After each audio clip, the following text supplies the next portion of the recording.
welcome everyone. Today, we're diving deep, and I mean really deep, into one of the most foundational ideas from the Zohar, the cosmic story of Adam, Noah, Abraham, and Isaac. You see, this isn't just a collection of stories about four different guys.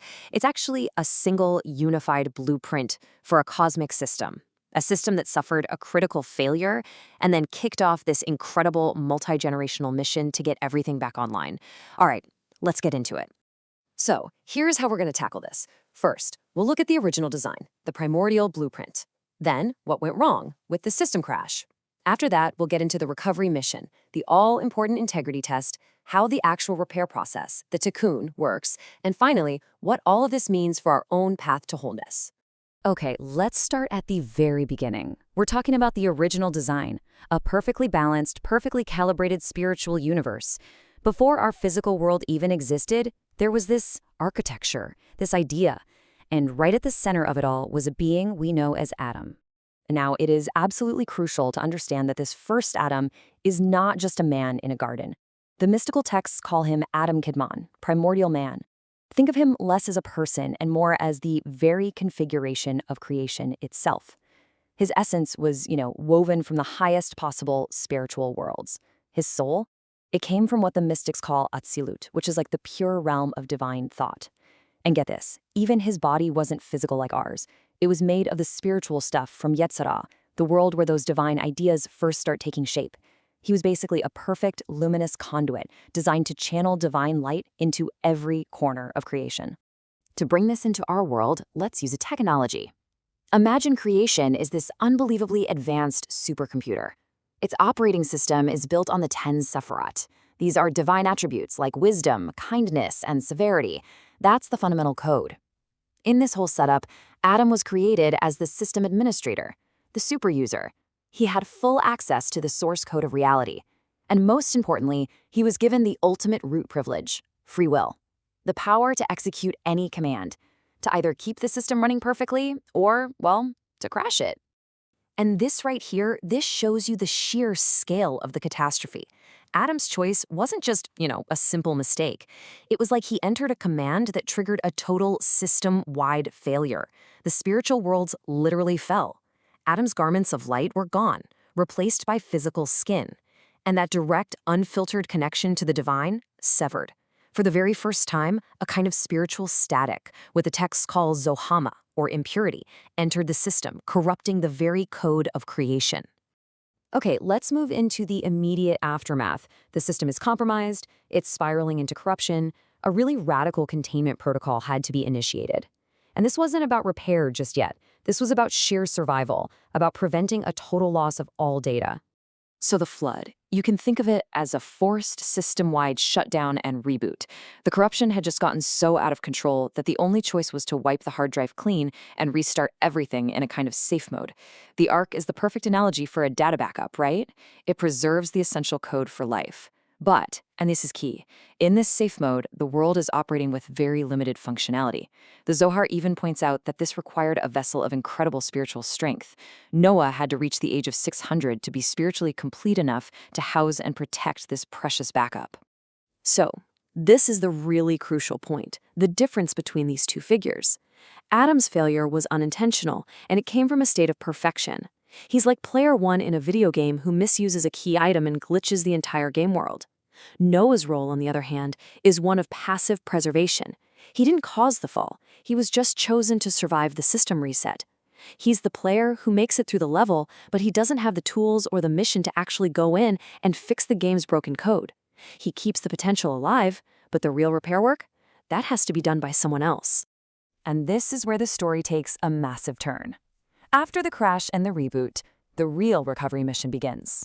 And this next descent we're going to talk about is not a fall from grace. Nope.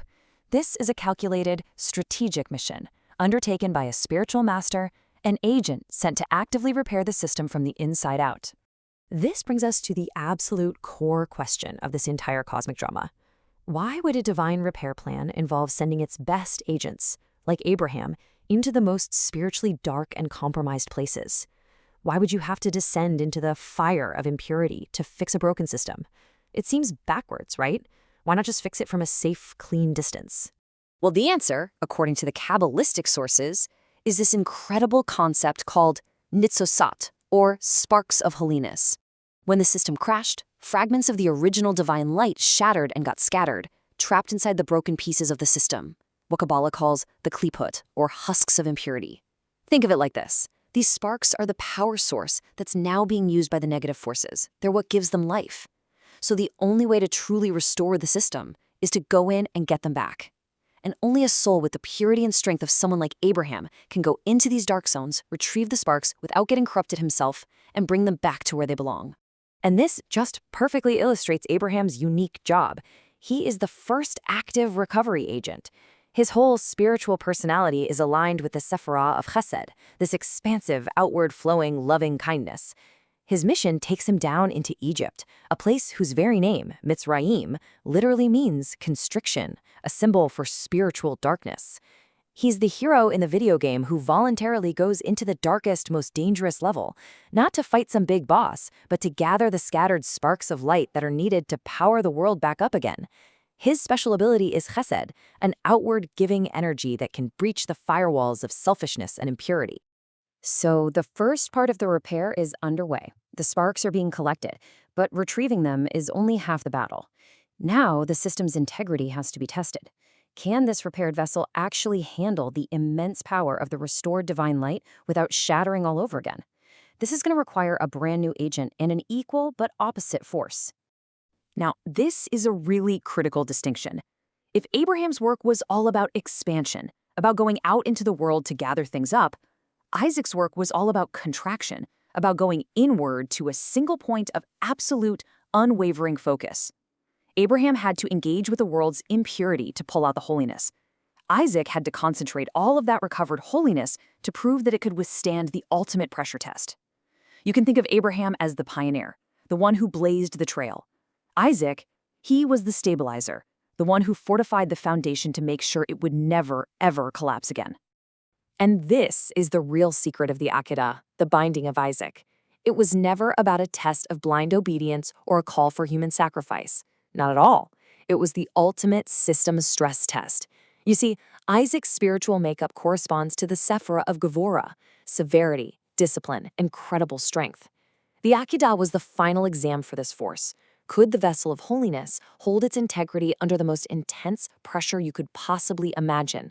By passing that test, Isaac showed a complete mastery over this powerful, volatile energy, proving that the repaired system was now stable enough to handle the full, intense flow of restored divine light.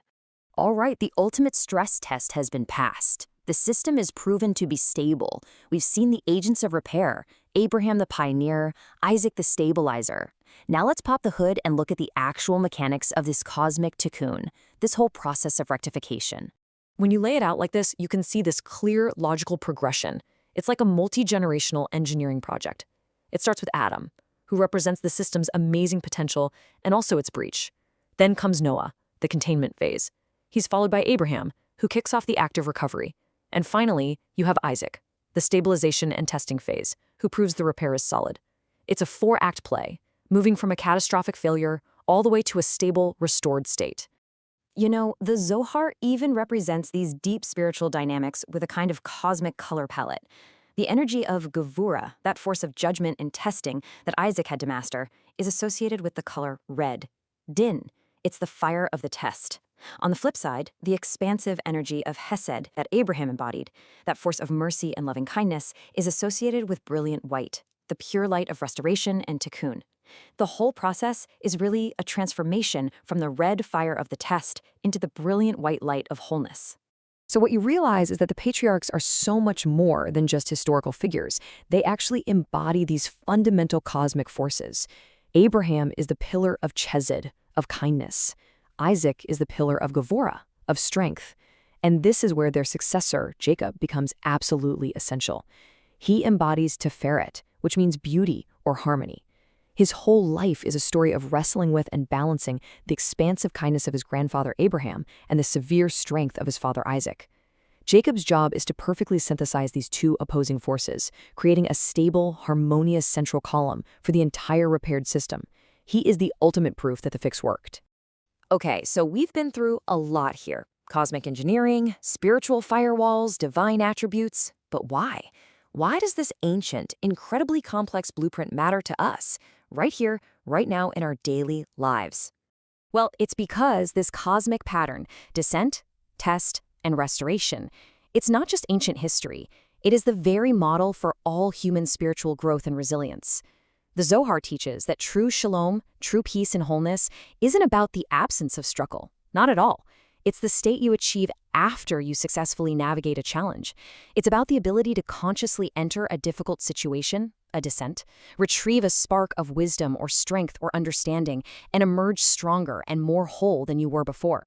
So the final thought here is a personal one. We all cycle through these phases in our own lives, don't we? Sometimes we're in the aftermath of a fall, a personal system crash. Other times we're in Noah's Ark, just trying to hold on and preserve what's most essential. And then there are moments when we have to be like Abraham and actively go into a challenge to recover something valuable. And finally, we all face those tests of integrity, those moments like Isaac's, where our deepest convictions are tested to their absolute core.